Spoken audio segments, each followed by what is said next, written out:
just like this, and roll your hands. Clap them, just like this. Clap them, just like this.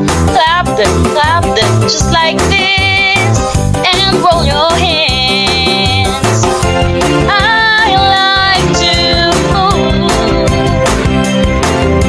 I like to groove. Shake them, just like this. Wiggle them, just like this. Clap them, just like this, and roll your hands. Mga bata, bago tayo magsimula, huwag kakalimutan. Quiet hands and quiet feet. Magandang araw mga bata! Ako si Teacher Tintin. Anong pangalan ni Teacher? Very good! Ngayong araw, mayroon akong ikakwento sa inyo. Gusto niyo bang marinig ang kwento ni Teacher? Ang pamagat ng kwento natin ay ang mabuting pating. Bata, bago tayo magsimula, huwag kakalimutan. Quiet hands and quiet feet. Tara, simulan na natin!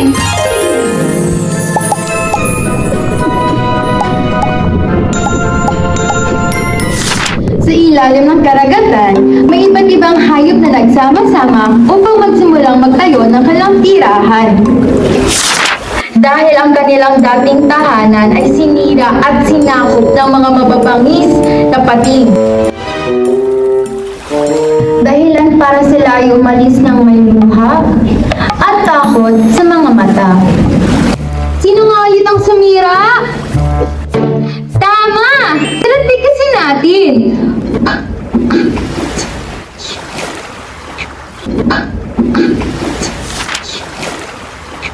Pating! Very good! Ang dolphin, alimango, tagong, at iba pang mga hayop ay masayang nagtayo ng kanilang tirahan ng sama-sama at ito ay pinamumunuan ni Dolphin.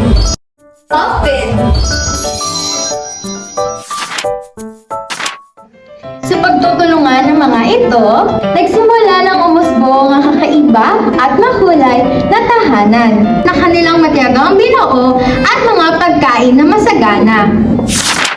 Mga bata, huwag kakalimutan, quiet hands and quiet feet. Habang sila ay nagtutulong-tulong para sa kanilang lugar, may isang malaki at itim na pating. Anong kulay ng pating? Tara, bigkasin natin!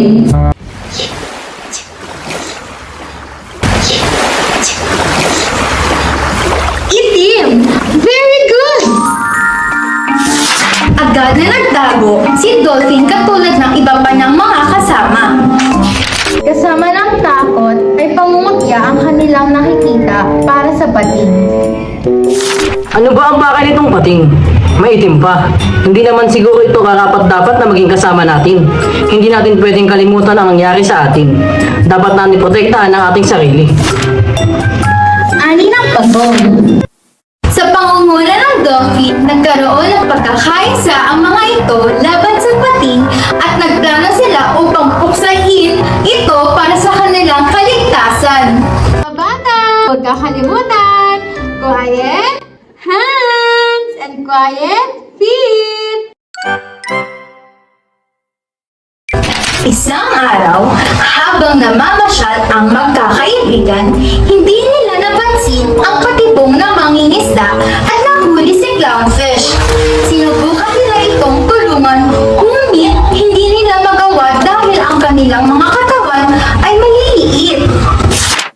Nang may malaking anino na lumitaw at tinulungan sila.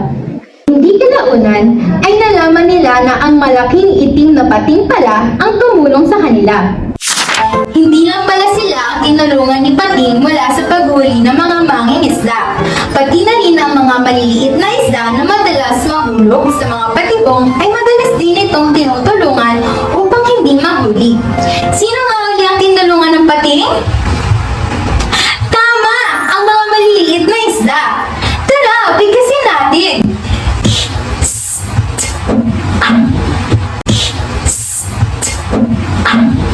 Isda! Hindi alam ng mga ito na si Patingin ang dahilan upang hindi sila mapuntahan o malapitan ng iba pang mga hayop na pwedeng kumain sa kanila. Sino nga uli ang tumulong sa mga hayop? Tama! Si Pating!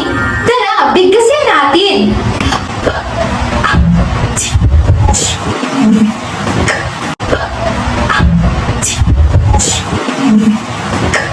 Pating! Sa muling pagpupulong ng mga ito ay isasagawa ng nila ng plano nang biglang magsalita si Clownfish. Hindi natin dapat ituring na masama ang isang nilalang base sa kanya itsura at uri. Maging ang ating nakaraang mga karanasan. Lahat tayo ay may kakayahang magbago at maging mabuti. Dinagdagan pa ito ng mga kwento ng pagligtas ng pating sa mga isda. Naisip nila na mahalaga ang pagbibigay ng pagkakataon at pag-unawa sa bawat isa. Binisita nila ang itim na pating at humingi ng patawad. Agad naman silang pinatawad nito sa kabila ng kanilang panlalait at maling panghuhusga rito.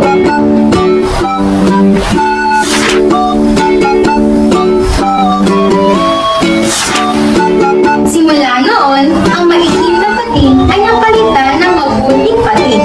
Dahil sa kabutihang loob na taglay nito, namuhay ng masaya at may pagkakaisa ang mga ito.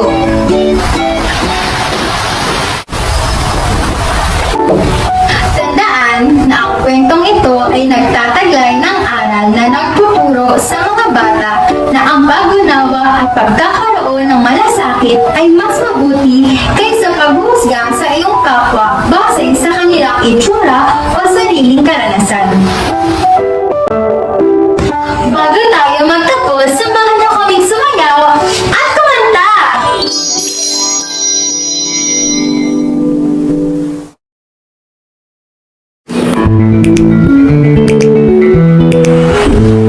Goodbye, everybody. We had a good day. Goodbye, everybody. It's time to say goodbye to my teacher. Goodbye to my friends. Goodbye, everybody, till I see you again.